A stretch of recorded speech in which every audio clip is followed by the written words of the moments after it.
to Translogic. I'm Bradley Hasemeyer. Have you ever wanted your own mini monster truck meshed with a jet ski, a skateboard, and an ATV? Bam! The Shredder.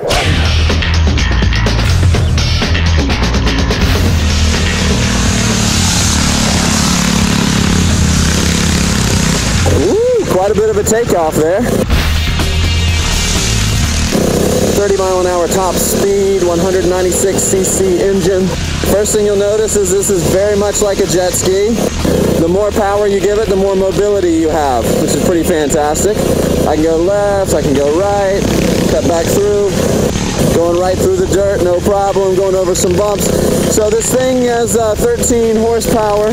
The continuously variable transmission, or the CVT, keeps me from having to shift or have any gears or anything like that. Come up here, get right into the mud. Yeah, just tracking through the mud. Awesome.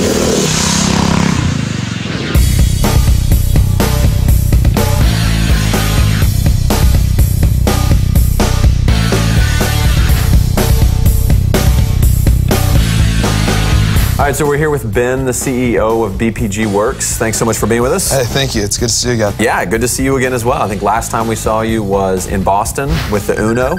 Bring me up to speed. A lot's changed since then. The two biggest changes are we're obviously in Canada now, and the Uno is on hold. Part of the reason for this was when I first started the Uno project, it was a high school science fair project, right? It was never supposed to be a business. I quickly realized that there's some really practical safety issues that we just can't overcome with the Uno. What started off as a very simple concept of one motor turned into something that had hundreds of moving parts, 4 motors, quickly moving out of the realm of reasonable pricing. So it wasn't until this big investment came in that I was able to merge the two companies together. I used my own personal equity to compensate my first investors. They believed in me, they helped me get started, and I gave them shares in the new company, restructured the board, put in people that shared the Shredder vision. We've been working on it ever since. Have you just been reading every business book ever written? I have read so many business books. The Shredder started off as a business idea. I noticed a big gap in the power sports market where traditionally it's older men, 40 years and up, that are into ATVing and snowmobiling, and the market's been shrinking for the last decade. At the same time, the extreme sport, action sport market, we're talking skateboarding, motocross, wakeboarding, surfing. It's X Games, essentially. It's been the most explosive sports market worldwide for the last decade. How can we target these younger athletes and get them into the power sports industry? The way the steering works by leaning left and right on the deck simulates the carving you get on a skateboard or surfboard. Then you throw in a throttle that combines power sports, motocross, and ATVing. Yeah. We've really created this crossover between the two worlds. You know, this is like if you ever wanted to go catch a friggin' Sasquatch, this is what you take. So there's these little spiked things on the foot pad. I'm wearing awesome boots, so I can't even really feel it. So this is essentially like a BMX trail. Right back here through the mud. No problem, the big treads just take it on. Woo! Oh yeah. You can see if you let off the throttle, that's what happens. You don't even have to brake it.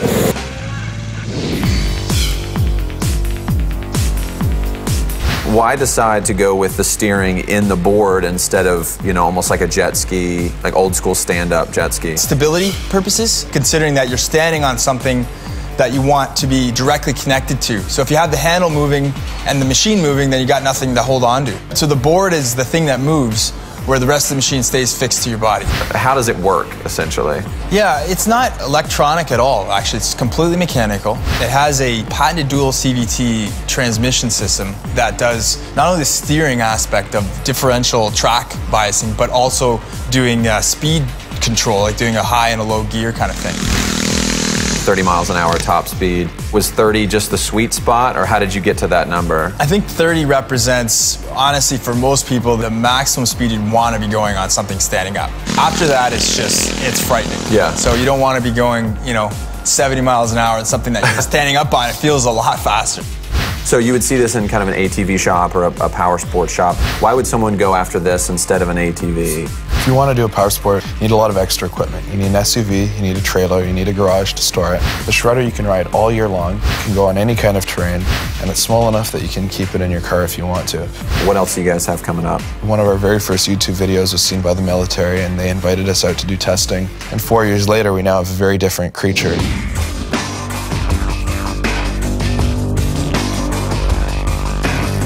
It has a hybrid drive system. It has a 48 horsepower rotary engine that drives a lithium battery bank and then 2 electric hub motors. So it has the ability to spin on the spot. Okay. And it can carry 800 pounds of equipment on top of it. The idea is that if some of the extra baggage that isn't essential to their survival, they can put on the mule, lighten the whole squad's load, and basically help them be more effective in the field. It's like packing a car. You don't need all your clothes. You put them in the back, but you might want your computer with you or some of those things like that, right? It's a perfect for a road description. trip. Yeah.